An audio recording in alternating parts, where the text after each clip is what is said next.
بسم اللہ الرحمن الرحیم۔ السلام علیکم میرے پیارے بہن بھائیوں۔ مرد کی پسلی سے عورت کو بنا کے اللہ تعالیٰ نے اپنی اس حکمت کا اشارہ دیا ہے۔ میں نے اس عورت کی تخلیق فرشتوں کی لائی مٹی سے نہیں کی، میں نے اسے تمہارے جسم کے حصے سے اس لیے نکالا کہ عورت کا تقدس اور پردہ قائم رہے۔ فرشتوں کو بھی خبر نہ ہونے پائی کہ زمین کی لائی ہوئی کس مٹی سے عورت کی تخلیق ہوئی، یعنی عورت کے تقدس کی حد تو دیکھیے کہ فرشتوں سے بھی اس کی بناوٹ کا پردہ لازم قرار دیا گیا، اور پہلی عورت اس مرد کی پسلی سے نکلی جس کی وہ منکوحہ کہلائی۔ اب بات آتی ہے پسلی کی۔ عورت پسلی سے ہی کیوں نکلی؟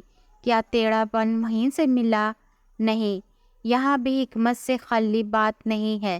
انسانی جسم میں دل اور بہت سے نازک حصے پسلی کے پیچھے چھپے ہوئے ہیں، یعنی پسلی ایک ڈھال ہے ان نازک حصوں کے لیے جو اللہ پاک نے عورت کو پسلی سے نکال کے یہ نہیں بتایا کہ عورت میں ٹیڑھا پن ہے، بلکہ اس عورت کو پسلی کی تخلیق کر کے یہ بات سمجھا دی کہ عورت وقت پڑنے پر ڈھال بھی بن سکتی ہے۔ حضور پاک صلی اللہ علیہ وآلہ وسلم صحابہ کی محفل میں جلوہ فرما رہے تھے کہ ایک شخص حاضر ہوا اور غرض کرنے لگا، یا رسول اللہ، کوئی ایسا مومن بھی ہے جو جہنم میں رہے گا؟ حضور پاک صلی اللہ علیہ وآلہ وسلم فرمانے لگے، ہاں، ایک شخص ایسا ہوگا جو جہنم کی گہرائی میں 1000 سال رہے گا اور مسلسل اونچی آواز میں پکارتا رہے گا، یا حنان یا منان۔ ایک دن اس قدر اونچی بلند آواز سے ہی یا حنان یا منان کہے گا کہ حضرت جبرائیل علیہ السلام جہنم کے قریب سے گزرتے ہوئے اسے سن لیں گے۔ حضرت جبرائیل علیہ السلام حیران ہوں گے کہ یہ کیسی عجیب بات ہے، کوئی مسلسل یا حنان یا منان پکار رہا ہے۔ حضرت جبرائیل علیہ السلام عرش کے سامنے حاضر ہوں گے اور سر سجدے میں رکھ کر خدا کی تسبیح بیان کریں گے۔ اللہ فرمائے گا، اے جبرائیل علیہ السلام سر اٹھاؤ۔ جیسے ہی جبرائیل علیہ السلام سر اٹھائیں گے تو اللہ فرمائے گا، بتاؤ جبرائیل علیہ السلام، کیا عجیب دیکھا آج تم نے؟ حضرت جبرائیل علیہ السلام عرض کریں گے، اے ہمارے رب، میں نے جہنم سے آتی ہوئی ایک آواز سنی ہے جو کہ گہرے گڑھے سے لگ رہی تھی، کوئی پکار رہا تھا، یا حنان یا منان۔ اللہ فرمائے گا، اے جبرائیل علیہ السلام، جہنم کے داروغہ مالک کے پاس جاؤ اور اسے کہو جو بندہ یا حنان یا منان کی صدا لگا رہا ہے جہنم سے نکال کر تمہارے حوالے کر دے، پھر اسے میرے پاس لے آؤ۔ حضرت جبرائیل علیہ السلام جہنم کے دروازے پر تشریف لے جائیں گے، دروازے پر دستک دیں گے، مالک باہر آئیں گے۔ حضرت جبرائیل علیہ السلام انہیں اللہ پاک کا حکم سنائیں گے، حکم سن کر مالک جہنم کے اندر جائیں گے۔ حضرت محمد صلی اللہ علیہ وآلہ وسلم نے فرمایا، جیسے ماں اپنے بچے کو پہچانتی ہے، مالک ایسے جہنم کو پہچانتے ہیں۔ اس کے باوجود آپ یا حنان یا منان کہنے والے شخص کو تلاش نہیں کر پائیں گے۔ باہر تشریف لائیں گے، حضرت جبرائیل علیہ السلام سے عرض کریں گے، اے جبرائیل، جہنم نے گہرا سانس لیا ہے، اس لیے کون سی چیز پتھر ہے، کون سی چیز لوہا ہے اور کون انسان ہے، اس کی پہچان نہیں ہو رہی۔ حضرت جبرائیل علیہ السلام پھر اللہ کی بارگاہ میں سجدہ کریں گے۔ اللہ پاک ارشاد فرمائے گا، اے جبرائیل علیہ السلام، سر اٹھاؤ، تم یا منان یا حنان کہنے والے کو کیوں نہیں لائے؟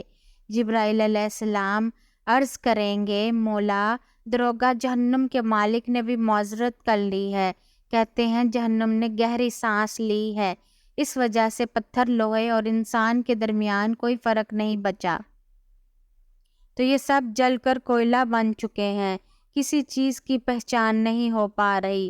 اللہ فرمائے گا، جبرائیل، مالک سے کہو میرا بندہ جہنم کے فلاں گڑھے میں فلاں کونے میں اس حالت میں پڑا ہوا ہے۔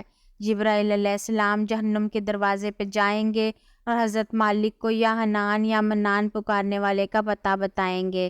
حضرت مالک جہنم کے اندر جائیں گے اور دیکھیں گے ایک شخص ہے، اس کے پاؤں اس کی پیشانی کے ساتھ اور اس کے ہاتھ گردن کے ساتھ بندھے ہوئے ہیں، اور جہنم کے سانپ بچھو اس کے ساتھ لپٹے ہوئے ہیں۔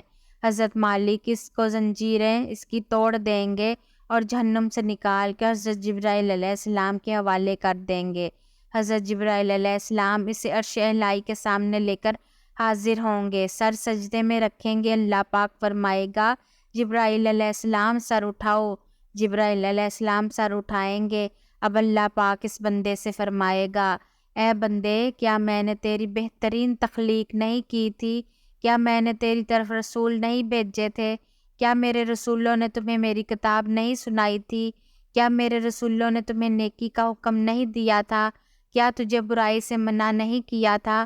وہ بندہ ساری باتوں کو مانے گا، اقرار کرے گا، یا اللہ تو نے میری بہت اعلیٰ تخلیق فرمائی، تیرے رسول بھی تشریف لائے اور انہوں نے تیرے احکام بھی سنائے۔ اللہ پاک فرمائے گا فلاں فلاں گناہ کیوں کیا؟ وہ عرض کرے گا یا اللہ میں نے اپنی جان پر ظلم کیا جس کی سزا میں مجھے جہنم میں ڈال دیا گیا۔ اے اللہ، اس کے باوجود میری امید نہیں ٹوٹی، مجھے تیری رحمت سے امید تھی، میں یا حنان یا منان پکارتا رہا۔ مولا تو نے مجھے اپنے فضل سے جہنم سے نکالا، یا اللہ مجھ پر رحم فرما۔ اللہ پاک فرمائے گا اے فرشتوں، گواہ ہو جاؤ، میں نے اس پر رحم کیا اور اسے معاف کر دیا۔